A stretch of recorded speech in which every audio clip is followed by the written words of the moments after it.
Hallo julle, dag sê welkom weer hier by Boertjie en Os.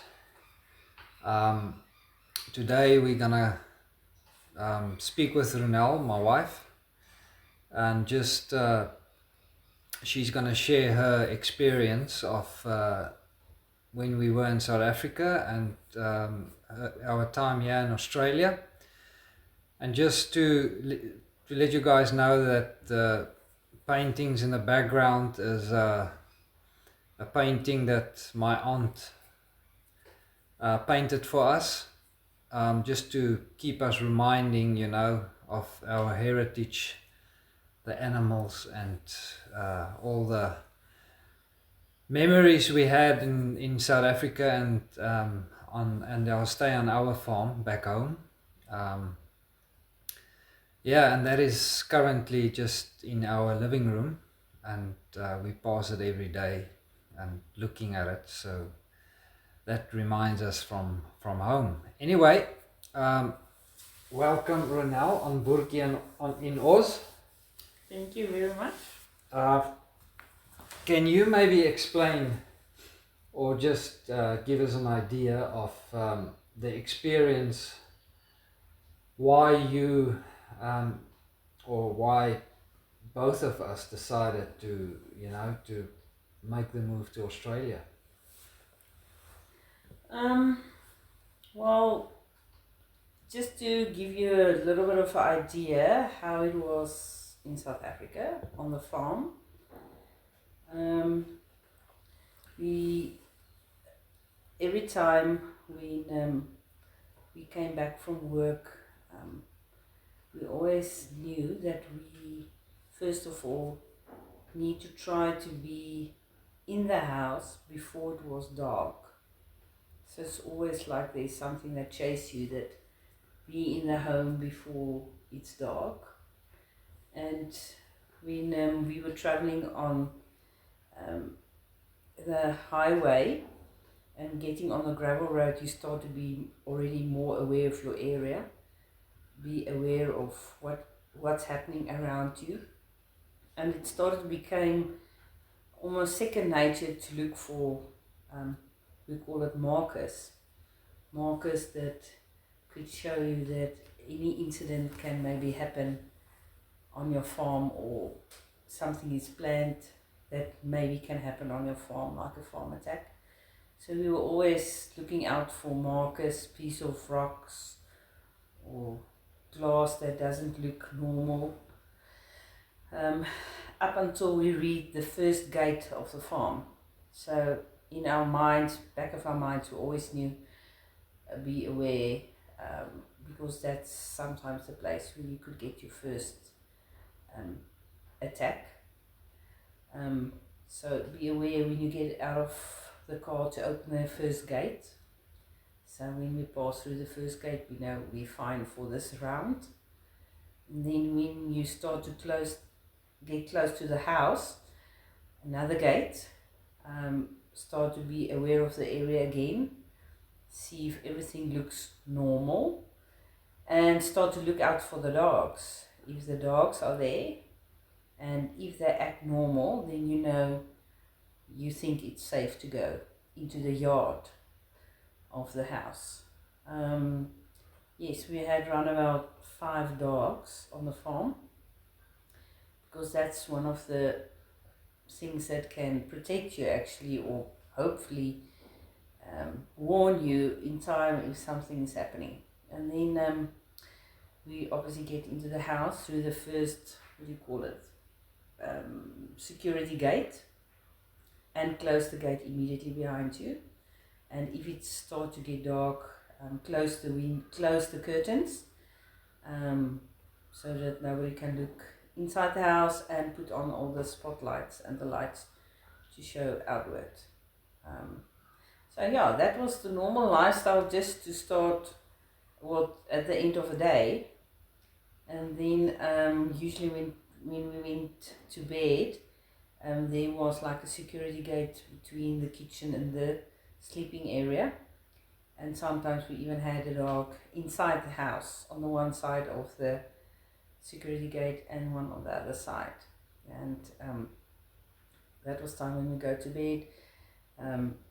And yes, that was for starters how it was, excluding a radio that's on the whole time to hear if someone call out. That's now the two-way radio. That's a two-way radio, yes. For a call out if anyone needs help or if there's any problems with your neighbors or they need support. That was actually a very scary time also. If there was an emergency call, let's say there was a fire on one of the farmers' farms, then all the men go out to go and help, and that's actually when we are vulnerable, alone on the farm. And or let's say if there's like an emergency call, then we know we're actually alone up until, and we hope that nothing happened with our husbands up until, or our partners up until they get back to home. So you always lived a little bit, well, always lived in fear. If it's dark and Leona's not home yet, then you start to worry. Where is he? Is he fine? Was there attack? What's going on? Yeah, that was the starters. But we love the farm. We love the open space. We love the nature. It was open space for our kids. Although they always had to tell us when they go somewhere and take a dog with them, just to be aware what's the area and where they're going, if it's safe enough for them. But we love the farm. We still miss the farm and miss South Africa.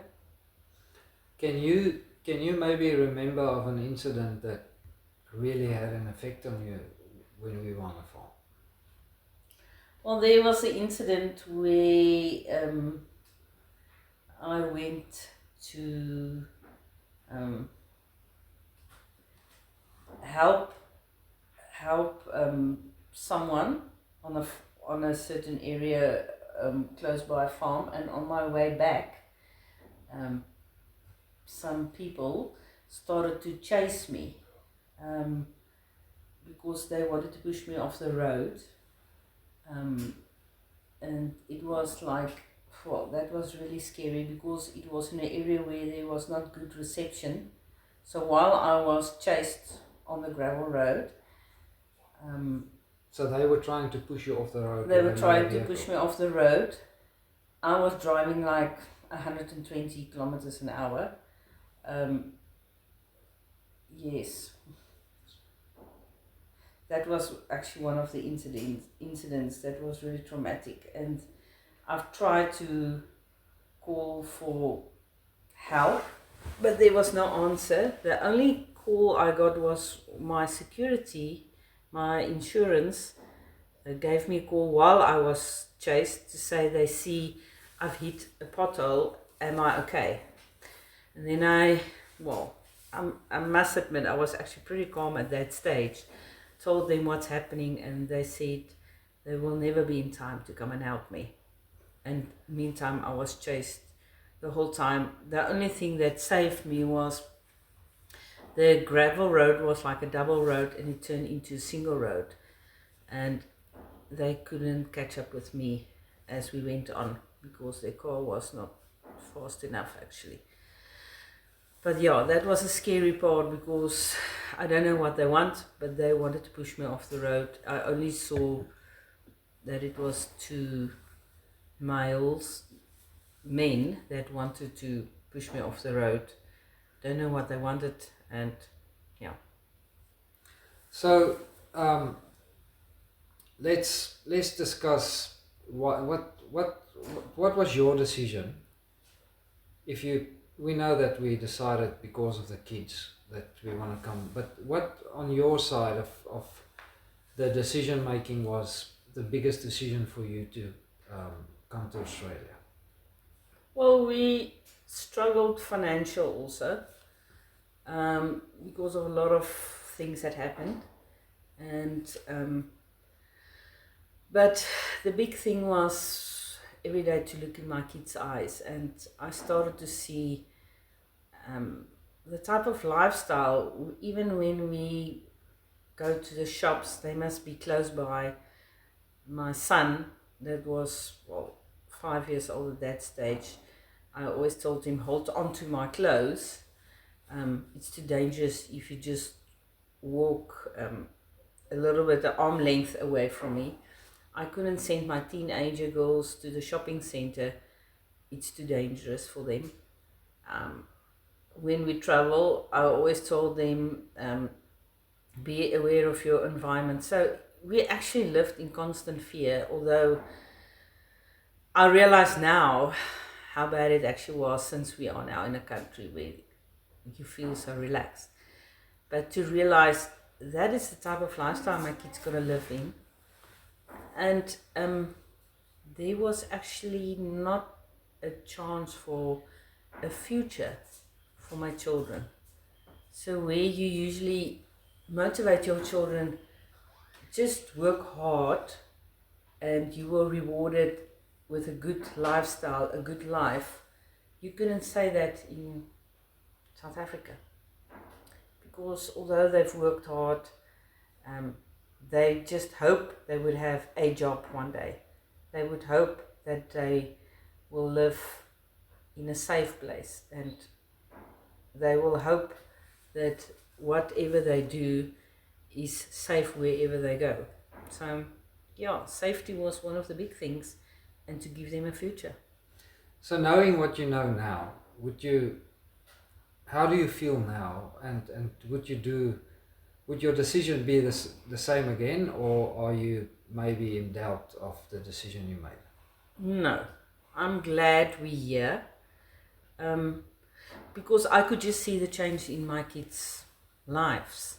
They actually started to live like, I can almost say, zombies. It looked as if they were just surviving, just survive one day at a time. Now, for the first time, we can sit around the table and discuss a future. They can get excited about a future of anything they enjoy and they want to be. And there's a chance of whatever their dreams is to reach that dream. I mean, I must admit, the schools that my two older daughters were in, South African schools, or the schools, the Afrikaans schools they were in, is amazing. The standard of education is amazing. They're so disciplined, so they're so proud of their schools. And yeah, so understand me that the schools are amazing, but for them, anything after school, there was hardly a future. And because financial, we were not able to give them what they were dreaming of. That was heartbroken, actually. And now, for the first time, they can dream anything here, because this country give you the opportunity to go and do what you dream of become. As long as you put the energy in and put the effort in, you've got the chance to have the, you can almost say, a dream job one day. Yeah. Okay, so if you, what would you explain to us what was your daily routine basically when we were in South Africa, coming to the farm? You know, you had a job in town, working full time, so you were basically traveling in and out every day. Yes. Early mornings and late at night, and helping with the school activity, you know, with the children at school and so. And you're basically filling the same position Yes. here in Australia, but there's obviously a different routine for you, or pattern or whatever in your routine. How would that compare to the one in South Africa? Well, first of all, the same is we live almost the same distance from town as we were in South Africa, maybe a little bit longer. But first of all, when we just came here, I didn't had a job immediately. and there was transport for the kids to the school and back from a little town, Elong, or Elong. And the bus services, it's such beautiful transport they get. And I feel so safe to put them on the bus, and I know they are safe wherever they go, and they are safe when they come back.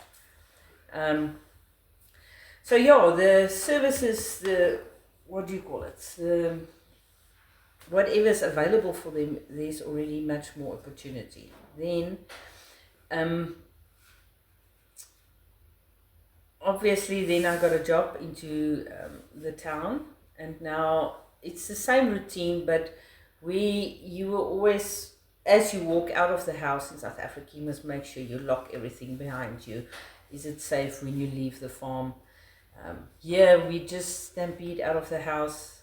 This house don't even have keys. So we just close the door behind us and off we go. And when we come back from school, the schools obviously finish up a little bit later. It sometimes happens when we come back it's already dark, and I never have any fear of what if something happened now with my car on the road. If something happened, I know someone will come and help me. My life won't be in danger. You just feel so safe. And when we reach the home, it's usually dark here, no lights on, and you're not afraid. And you don't have that routine of a gate that you must check, see if you're safe, look for markers if there's going to be a farm attack, walk into the house, hope you are safe, close the curtains. Sometimes we go to bed and the curtains are not closed yet. And the kids are just so much more relaxed and happy. Tariana, sometimes when we get back, it's not fully dark, then she says, I'm first going to go for a jog. Go and run in the dark. And I'm not afraid that she's going to do that, and she's not afraid to go and do that. It's just so, it sounds like a story, but it's so safe here. It is so happy to actually be here. So, just to think back, the things that I really miss in South Africa, I was a keen birder, and I did a lot of tree ID. I knew my trees back home, and coming to Australia, it's all new birds and all new trees. It's all unfamiliar, and you gotta try and get to know all the different trees and birds in another country. So you really think back to that, and you missed it. So what do you miss of since you've been here in Australia? Okay, the first thing before we even heard we've got the opportunity to come over, we went to the game reserve Pilanesberg and saw all the beautiful wild animals there, and I miss that, just to see a beautiful impala, rooibok, or an elephant, or a giraffe, or just your normal vlakvark, hedgehog, no, not hedgehog, warthog. You miss Africa. And one of the first things that was really something to get used to is in the morning, you miss that typical South African birds in the morning. Suddenly all these birds are foreign sounds. Yes, so, and you miss the people, beautiful people. And then obviously, in the eyes of the wife in the house, the food. Your krummelpap and your biscuit, your rusks. But you can still get it, yeah. I mean... Yes, but you don't get it so easily in the shops. Yes, just to go to the shops for the first time, there's not, you didn't even think twice. You just get into the car and you go to a Pick n Pay or a Checkers, and now suddenly you must go and Google, oh, who's the shops, where do you go here to do your groceries? Woolies is a name you know, but even just walk between the food, the shelves, and nothing is familiar in the beginning. So that took time. You are looking for familiar names like Robinson Spice or your Knorr soup. Or I was so glad when I saw at least there's Weet-Bix in Australia. Some things are still the same. Yes, things that you take so much for granted, suddenly it's not here. There's not tennis beskykies here. So yes, you miss the taste, the food, but Australia taught us new things to enjoy also, new food, and the people here is amazing. And there's a different nature that we start to learn now, to appreciate the kangaroos, the wombat, yes, the eucalyptus trees, The echidna. the echidna. So yeah, luckily it's a country that's also got beautiful nature. It's obviously not South Africa, but what we'll do is we'll embrace what this country is giving to us, holding out to us, and we're gonna embrace it and make the best of it. Ronel, we were in a privileged position to have had a few holidays already in Australia. So, how do you experience, or how did you experience the different holiday places that we went to? That's really not the same as South Africa. Yes, first of all, the last few years we couldn't even afford a holiday, and if we went, we couldn't even go as a family. And the most amazing thing here is the Australians' family time is actually important for them. So we are so much closer as a family since we're here. It's different here and also not different. One thing about the Aussies is they like their outdoor activities. They like their camping. They like their outdoor sport, fishing. So yes, our first experience was, well, if I remember the camping, we had a proper 2 week holiday and traveling from one campsite to the other, just to feel so safe. You were never afraid to go at night, to the bathrooms. The reception of the resort, sometimes there is not even someone at reception. You just receive a message, go and look in the post box.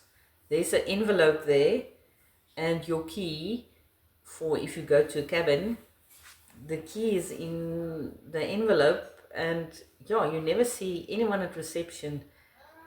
You can't believe it. You don't see that actually in South Africa. And yeah, you get your key, go into your cabin. Yes, and first of all, again, you feel so safe. The people, what stands out is with the camping, you see beautiful caravans, and then you see old caravans. And the guy with the fancy caravan don't mind that we come with our little camper trailer and camp next to them.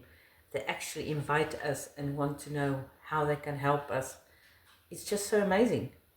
And then usually there's like a camp kitchen where you can go and do your dishes, and in that kitchen there stands a microwave and a kettle. And even there's places where you can do your barbecue. The gas is for free. Yes, it's amazing. Beautiful country, beautiful places. And all the public areas that you pass by if you want to use a bathroom. Oh yes, the public toilets facilities. is safe and it's clean and it's amazing. So, yes, it's wowie. And the people are amazing also. They're really beautiful and so inviting. They don't make you feel you foreign and you're not welcome in their country. They really make you feel welcome. So Ronel, you speak with a lot of people in town. Yes. I don't have that privilege because staying on a farm. But how do you adapt to the Aussie way of Their language, their slang. their slang? Goodness me. I thought, well, English is not my first language. You can obviously hear that. But I thought I can speak English up until I came to Australia. And some of the people will talk to me and I will think, what language was that? I didn't understand now a word. Especially at one of the places where I've worked before, we will get there was a lot of mechanics and maybe people from the outback that will come in, and then I will see their mouths are moving and there comes a sound out, but it was supposed to be English, but I didn't understand a word. So yes, the slang is really something to get used to. They think you're very formal if you greet someone with good day. You say, hi mate. Hi mate. And yeah, so that's one of the first things. You have to learn to recognize the type of English they talk. They say we talk a very good English, very British English. But yeah, still, even if you talk with an accent, the people are actually very nice. Well, in the little town, or the town, it's not a little town, the town we live in, the people are very helpful. Very helpful. And obviously, what helps is the South African group that we met here, that invited us to be part of them. It's always amazing when you walk in Dabo and you suddenly hear someone talk Afrikaans behind you. It actually wants to burst out in tears. I never realized how much I miss my country. Although it's now Afrikaans, but then you immediately know that's someone from South Africa. Yes, so you've asked about the language. Yes, it's something to get used to. The way how they talk. We stop at the robot, they call it a traffic light, so they don't know what you're talking about if you say robot. If you feel sorry for someone here and you say, oh, shame, they think you're actually very rude if you say shame. You must say rather, I'm sorry. But yeah, all the little things we learn through time. But we'll never forget our South African background, not me and you. No, definitely not. For sure not. So just in closing, Ronel, what advice would you give couples with children, knowing what you know now, if they would think of maybe thinking of the process, and then when deciding that this is what they want to do, and they think of immigrating to Australia? Well, the first thing I would say, don't wait. Come as quickly as you can. I know how I was thinking with the schools. You immediately worried you can't take the kids out in the middle of a year or whatever. But I can just tell you how we've experienced it when we came here.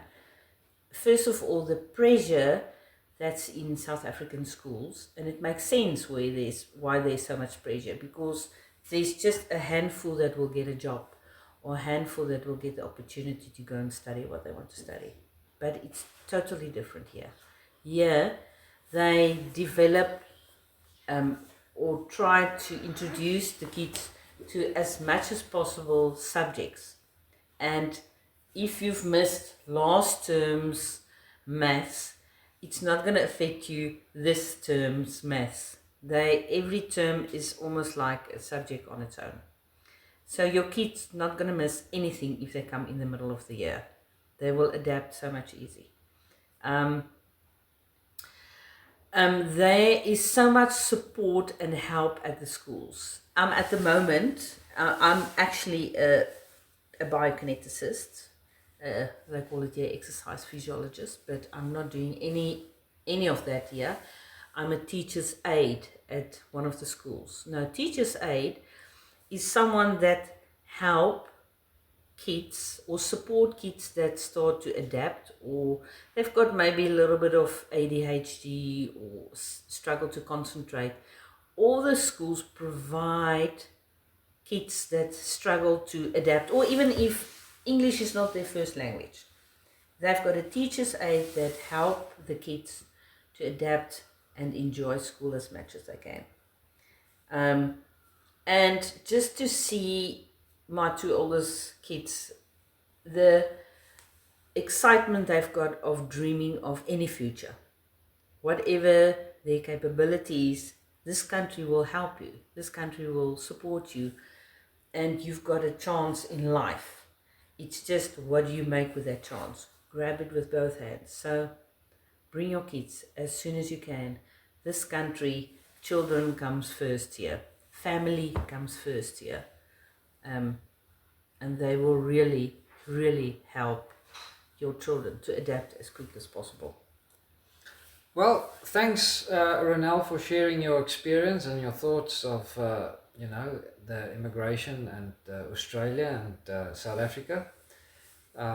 If there's any questions or things that you want us maybe to discuss, or that you maybe wanted to know that we didn't mention, please comment down below, and we'll try and answer all questions as soon as possible. Thank you, guys. Until next time, enjoy. I just want to show you our kitchen here on the farm.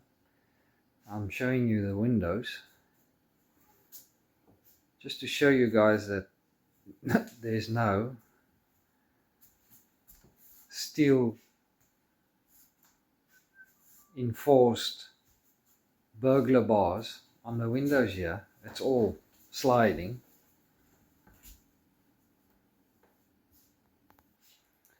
And then just want to show you that this is